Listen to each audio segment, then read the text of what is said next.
మన గ్రామానికి, మన మండలానికి, మన గోపాలపురం నియోజకవర్గం సంబంధించిన ఎమ్మెల్యే గారు మద్దుపాటి వెంకట్రావు గారు మన మధ్యలో ఉన్నారు. ఆయన్ని సాధనంగా వేదిక మీదకి ఆహ్వానిస్తూ ఉన్నాం. మన యంగ్ లీడర్ పాతూరు రమేష్ గారిని, ఆదినారాయణ గారిని, సత్యనారాయణ గారిని, వాళ్ళందరినీ కూడా ప్రేమపూర్వకంగా మనము ఆహ్వానిస్తూ ఉన్నాం.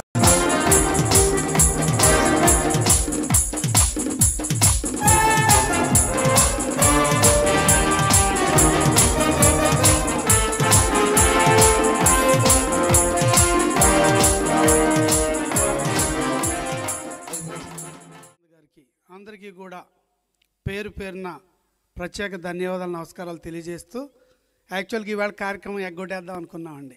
చాలా కార్యక్రమాలు ఉండి తప్పించుకుందాం అనుకున్నాను, కానీ పోలీసులాగా మన పాతూరి రమేష్ గారు ఆఫీసులో అలా కూర్చుని అలా 5 గంటల నుంచి అలాగే కుర్చీలో కూర్చుని, ఎప్పుడు నేను కుర్చీలోంచి లెగుస్తానా టక్కన పట్టుకుని లాక్కొచ్చేద్దామని అలా కూర్చుని ఉన్నారు.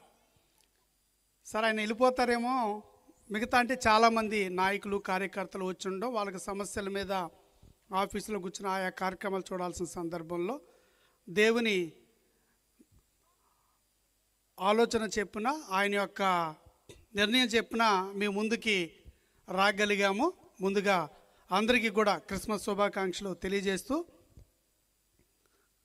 జీవితంలో క్రైస్తత్వం కానీ, క్రైస్తవ జీవితం కానీ, బైబిల్ను అనుసరించి నడవడిక కానీ మనిషిని ఎంత స్థాయికి తీసుకెళ్తుంది అనేది నేనే ఒక ఉదాహరణ అండి. ఇప్పుడే పాస్టర్ వెంకటేశ్వరరావు గారు మా నాన్నగారి గురించి ప్రస్తావించారు.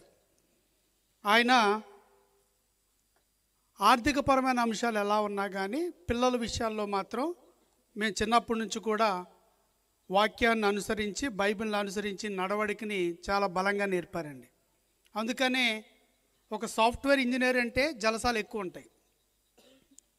అదేవిధంగా విదేశాలు వెళ్ళి ఉద్యోగాలు చేసాం, కొంచెం స్వేచ్ఛ ఎక్కువ ఉంటుంది. ఇన్నున్నప్పటికీ అందరూ ఆశ్చర్యపోయేది ఏంటంటే, నేను దేశ విదేశాలు, అనేక రాష్ట్రాలు, అనేక ప్రదేశాల్లో స్వేచ్ఛగా తల్లిదండ్రులకు చాలా దూరంగా ఉంటూ ఎవరి యొక్క ఏమంటామంటే దాన్ని పర్యవేక్షణలో లేనప్పటికీ ఒక సొంతంగా నేను ఒక క్రమశిక్షణ అలవర్చుకుని మందు అలవాటు కానీ, సిగరెట్ అలవాటు కానీ, చెడు అలవాట్లు ఏమీ లేకుండా ఉండేవాడిని. చాలామంది ఆశ్చర్యపోయారు, ఏంటి నీకు మందు అలవాటు లేదా, సిగరెట్ కూడా దాదా, మరొక సాఫ్ట్వేర్ ఇంజనీర్ అయ్యావని. దీనికి మూలమైన కారణాలు ఏంటంటే, తల్లిదండ్రులు ఇప్పుడు ఈ పిల్లల్ని చూస్తే నాకు అనిపిస్తుంటుంది, ఎప్పుడైతే ఒక వాక్యానుసారంగా, ఒక చర్చికి అనుసంధానంగా, ఒక పాస్టర్ గారి యొక్క సంరక్షణలో పిల్లల్ని మనం పెంచుతామో, వాళ్ళు ఎంత స్వేచ్ఛగా ఉన్నా, తల్లిదండ్రులకు దూరంగా ఉన్నా కానీ తప్పుడు అడుగులు వెయ్యరు అనడానికి ఒక నిదర్శనం. నాకు అప్పుడప్పుడు అనిపిస్తుంటుంది, నిజమే కదా, నా స్నేహితులందరికీ మందు అలవాటు ఉంది, సిగరెట్ అలవాట్లు ఉన్నాయి, చెడు అలవాట్లు ఉన్నాయి, కానీ నాకేమీ రాకపోవడానికి కారణం నాకొక భయాన్ని, నాకొక నడవడికని నేర్పింది అప్పటి నేను చిన్నప్పటి నుంచి నేను ఎదిగిన సండే స్కూల్ కావచ్చు, పాస్టర్ గారు కావచ్చు, పాస్టర్ ఆనందరావు గారు. ఇప్పటికీ గుర్తు తెచ్చుకుంటున్నా, ఆయన మన మధ్య లేరు, ఆయన చనిపోయి చాలా ఏళ్ళు అవుతుంది, కానీ ఇప్పటికీ ఆ పాస్టర్ గారి పేరు గుర్తు తెచ్చుకుంటాం. ఎందుకంటే ఆ రోజున దైవికంగా ఎలా ఎదగాలి, ఎలా నడవాలి అని ఒక నడవడికి నేర్పారు.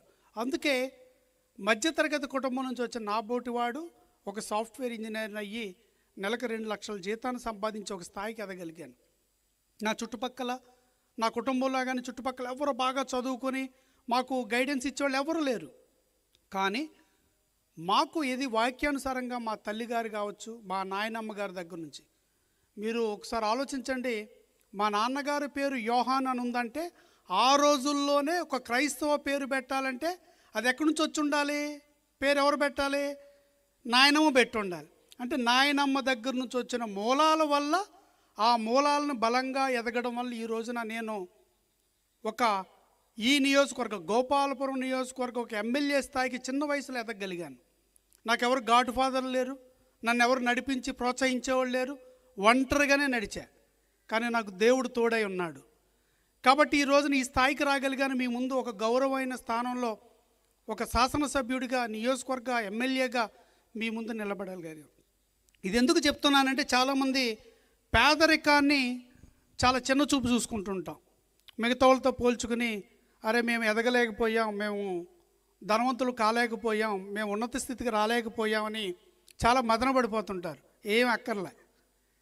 కష్టపడుతూ వాక్యానుసారంగా బైబిల్ యొక్క వాక్యాలు ఏదైతే ఉన్నదో దాన్ని మనం నెమరు వేసుకుంటూ వాక్యానుసారమైన జీవితాన్ని గడపగలిగితే చాలా ఉన్నత స్థితికి వెళ్ళగలుగుతాం.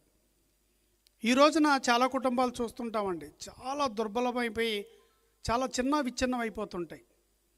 ఇలాంటి సందర్భాలు అనిపిస్తుంటుంది. అంటే మతం అనేది ఎవరి మతం వాళ్ళకు ఉంటుంది. క్రైస్తవ మతం ఉంటుంది, హిందూ మతం ఉంటుంది, ముస్లిం మతం ఉంటుంది. ఏ మతమైనా ఏం చెబుతుంది అంటే ఒక సరైన మార్గంలో నడవాలి, మన కుటుంబానికి అలా విధంగా మన సమాజానికి మేలు చేసే బిడ్డలకు ఎదగాలని ఒక బలంగానే చెబుతుంది ఏ మతమైనా. మతం అనేది ఒక జీవన విధానం. అలా అని మనం ఒక మతాన్ని ఆచరిస్తున్నాం కాబట్టి ఇంకో మతాన్ని దూషించాల్సిన అవసరం లేదు, ఇంకొక మతం పట్ల చిన్న చూపుతో చేయాల్సిన అవసరం కూడా లేదు. చాలా చోట్ల నేను కొన్ని చూస్తుంటాం, కొన్ని రకాల బోధనలు చూస్తుంటాం. అవి ఇంకో మతాన్ని మనం కించపరిచేలాగా ఉంటుంది.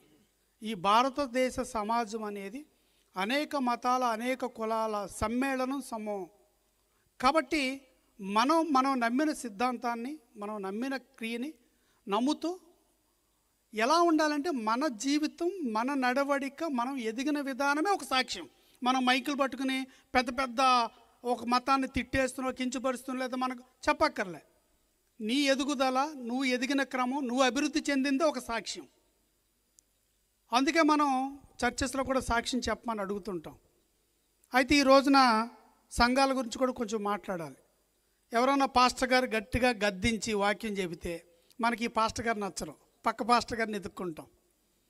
అబ్బాయి ఈయన ఎక్కువ తిట్టేస్తున్నాడు మనల్ని, 1-2 తప్పులు చేయమా, ఆ మాత్రం దానికి అంతంత అనేయాలా, అబ్బాయి ఈ పాస్టర్ గారు వద్దు మాకు అని.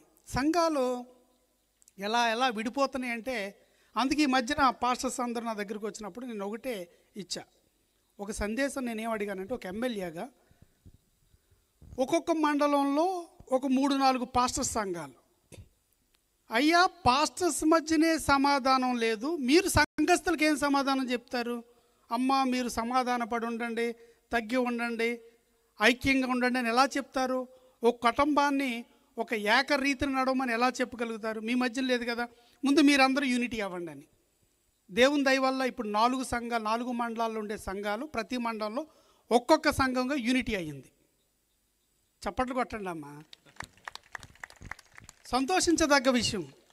ముందు పాస్టర్స్ మధ్యనే సమాధానం లేకుండా ఈనో టీము నేనో టీము, మళ్ళీ ఇద్దరం వెళ్ళి చెప్పే వాక్యం అదే, ఐక్యంగా ఉండాలమ్మా, కుటుంబం అంతా చాలా దేవుడు వాక్యం సర్వ మీ ఇద్దరికీ పడదు.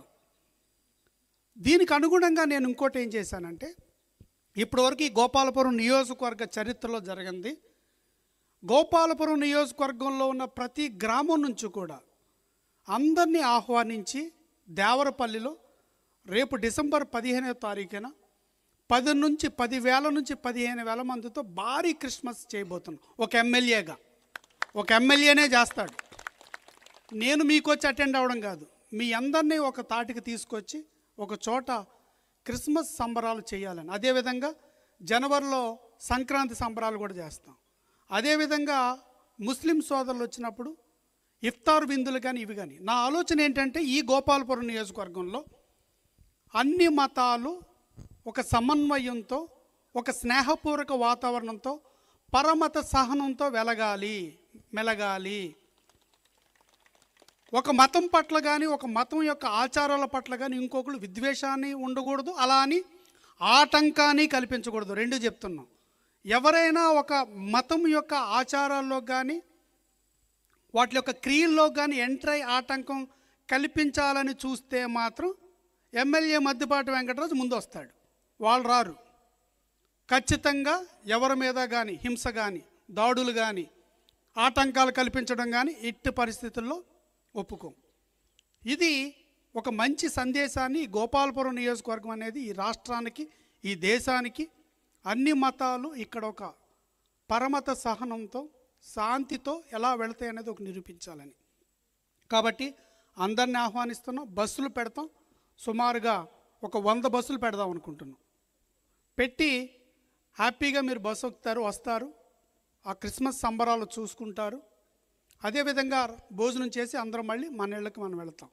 ఇది ఒక సందేశాన్ని పంపించాలనేది నా ఉద్దేశం.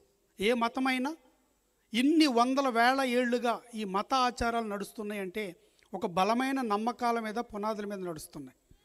కాబట్టి వాటిని గౌరవించాల్సిన బాధ్యత ఎమ్మెల్యేగా నా మీద ఉంది. అదేవిధంగా దానికి ఆహ్వానిస్తూనే మరొకటి, ఇప్పుడు అక్కడ స్టార్ చూస్తున్నానండి. సైన్స్ ఇప్పుడు బాగా డెవలప్ అయింది. సైన్స్ బాగా డెవలప్ అయ్యి ఇతర గ్రహాలకు వెళ్ళగలిగేలాగా మనం ఎదిగాం. అయితే సైన్స్లో నక్షత్రం, గ్రహం అని 2 ఉంటాయి. ఎందుకు యేసు ప్రభు పుట్టినప్పుడు ఒక నక్షత్రాన్ని సూచికగా ఎందుకు చెప్పారు అనేది, ఎందుకు ప్రతి ఇంటి మీద ఒక నక్షత్రాన్ని పెట్టి మనం క్రిస్మస్ నెలంతా కూడా వెలిగిస్తాం. నక్షత్రం అనే దానికి దేనికి సూచిక అంటే స్వయం ప్రకాశకాలు, అంటే అవే స్వయంగా వెలుగుతాయి. గ్రహాలు అనేవి ఏంటంటే ఆ స్వయం ప్రకాశకాలు నక్షత్రాల నుంచి వచ్చే వెలుగును తీసుకునేది. భూమి ఒక గ్రహం, స్వయంగా ప్రకాశించలేదు. సూర్యుడు ఒక నక్షత్రం, స్వయంగా ప్రకాశిస్తుంది. అంటే యేసయ్య పుట్టినప్పుడు దాన్ని ఎందుకు సూచికగా చూపించారు అంటే దాని అర్థం నేనేం అర్థం చేసుకున్నానంటే, మన జీవితాలు కూడా నక్షత్రాల వలె స్వయంగా మనం ప్రకాశిస్తూ మనం 10 మందికి వెలుగునివ్వాలి, జీవితాల్లో వెలుగులు నింపాలనే ఒక సందేశం దాగి ఉంది. కాబట్టి మన జీవితాలు ఎప్పుడు వెలుగుతాయి అంటే మనం ఆత్మానుసారంగా ఎప్పుడైతే పరిశుద్ధంగా ఉంటామో, వాక్యానుసారమైన జీవితం ఎప్పుడైతే వస్తుందో అప్పుడు వెలుగుద్ది. మీరు అది స్టార్ పెట్టారు, అది వెలగదు కదండి. స్విచ్ చేయాలి, కరెంటు పెట్టి స్విచ్ చేయాలి. లోపలికి మీరు కరెంటు పంపిస్తే అది వెలుగుద్ది.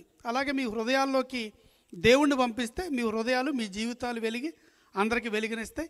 ఇంతకు మించి స్పీచ్ ఇవ్వక్కర్లేదు, పాస్టర్స్ ఉన్నారు స్పీచ్ ఇవ్వడానికి. అందరికీ ఇందుకు పిలిచినందుకు ధన్యవాదాలు, కృతజ్ఞతలు తెలియజేస్తూ మరొకసారి అందరికీ కూడా ఈ క్రిస్మస్ సంబరాలు ఈ నెలంతా అద్భుతంగా జరుగుతుంటాయి. క్రైస్తవులకి ఈ నెలంతా కూడా చాలా పవిత్రమైన నెల.